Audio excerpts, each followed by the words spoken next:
All right. So, I came across this, right, on my Twitter by MK Confessions. He sounds like a younger, even more aggrieved MK fan as I am. I love it. We've got to have a conversation one day, dude. I tell you what, man. Right. He goes, me personally, I'm always going to group MK4 with the 3D era, regardless of it coming out in the arcades, because one, it's never grouped with MK1 to 3 in any sort of collection. And two, definitely the characters introduced don't even share the same amount of exposure of the first trilogy cast. So MK4 is a real strain. I was just having this playing, right, in the background. I was listening to music, and it is definitely MK4. The weird part about this particular era of MK is that it fits more likely in a collection if you grouped it with, say, MK Mythologies, Sub-Zero, and Special Forces, right?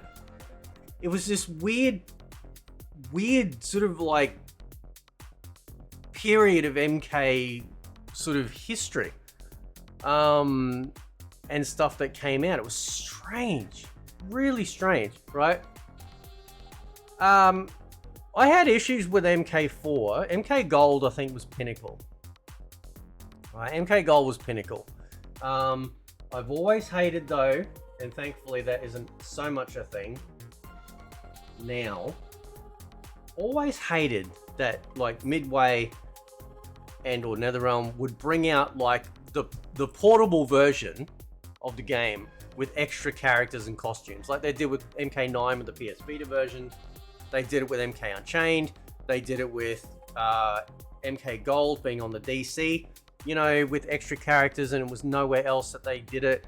That sort of stuff really annoyed me.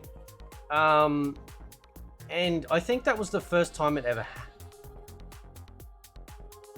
it was the first time it ever happened. Yeah, it was actually. Unless you want to compare trilogy between N64 and the PS1 version, but that was an argument for storage, not because they're trying to entice people to go to another platform, right? I don't consider MK4 as part of the 3D era at all. Okay, and there's a couple of reasons. It's more in line with the 2D era than the 3D era, right? One, the gameplay, right? Still got a run button, still got the dialer combos that are tied to the run button, still got a ceiling on damage, so that way you can't go absolutely nuts, right? The fact that despite you having a dodge mechanic, you're still fighting relatively in a 2D way. Okay? Still fighting in a relatively 2D way. Okay? There were some issues though, like the fact that when they brought out a Mortal Kombat game for the very first time, like of a proper release in the history of Mortal Kombat, not trilogy, where they had every character, up until that point, we were actually able to choose the end boss. Not Goro, because Goro was a secret character you could select in MK4 and whatever. But it was so weird that for the first time in MK history, you could choose Shinnok as a playable character, and he was also the end boss. To me, that took away at least in MK, because I know they've done that in Street Fighter, right? But in MK at least, it was the first time they ever did that, and it took away that sort of that anticipation, that intensity, that worry about, oh, what's he gonna play like? Like, how's this end boss gonna be? If you want to know, you just choose Shinnok and see what his special moves are, and then call it a day. Like, it took any sort of like anything that was really awesome out of it. Goro didn't feel like a fit at all as a sub boss, right? Not even close. They would have been better off having something else, some new Shokin or whatever, God knows whatever else they could, you know, To a degree, like while Quan Chi is awesome to use, Quan Chi would have been a better sub boss, right? Quan Chi then Shinnok, like that would have been the best combination of characters, right, for sub boss and end boss stage, right? And then say like after you beat them X amount of times or whatever, then you could choose them, right? Then you could choose them. But this game came out in the arcade, right? So, you know, we could instantly know what it was like to face against the end boss. And I thought that was massively degrading. Massively degrading for Mortal Kombat. Love the music. And MK4 ties in heavily with MK Mythology Sub-Zero. Like there's this massive unity between the two with music and mood, lighting, everything. It just ties in. So he's right. MK4 has never been grouped with MK1 and 3. Although, you know, I would like, as you know, one day, NetherRealm, you were literally sitting on a pile of cash here. Release a couple of compilations like Capcom have been doing. Release a Dark collection, which is Deadly Alliance, Deception, Armageddon, right?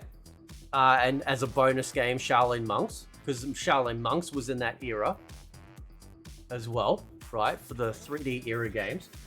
You could then also release like the 2D era collection, if you will. So not so much arcade. You can have the arcade ROMs on there, but then we also might have full access to all the home versions as well. Imagine being able to play Mortal Kombat 1 on Sega Master System with online play. You say it can't be done, but they've done it. They've done it countless times with various collections that come out over the years that we never thought we'd ever see any sort of online play. And not to mention the fact you can download programs that literally will allow you to do it, right? If it's got a 2-player component, it turns the 2-player local into an online match. Easy peasy, right?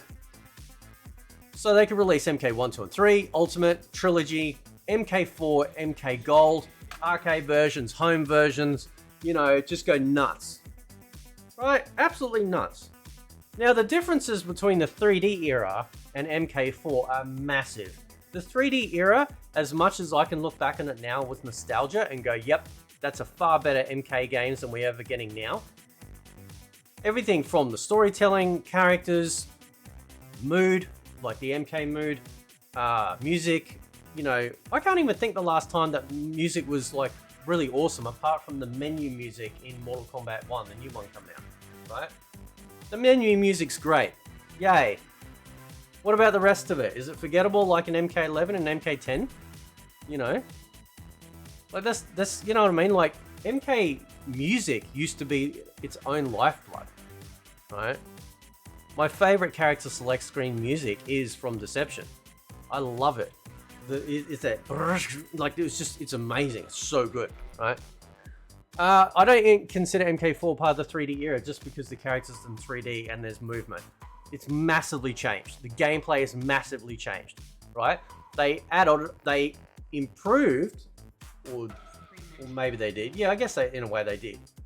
What they did is they made each character have 2 fighting styles, unarmed, and a single armed combat fighting style, so 3 total.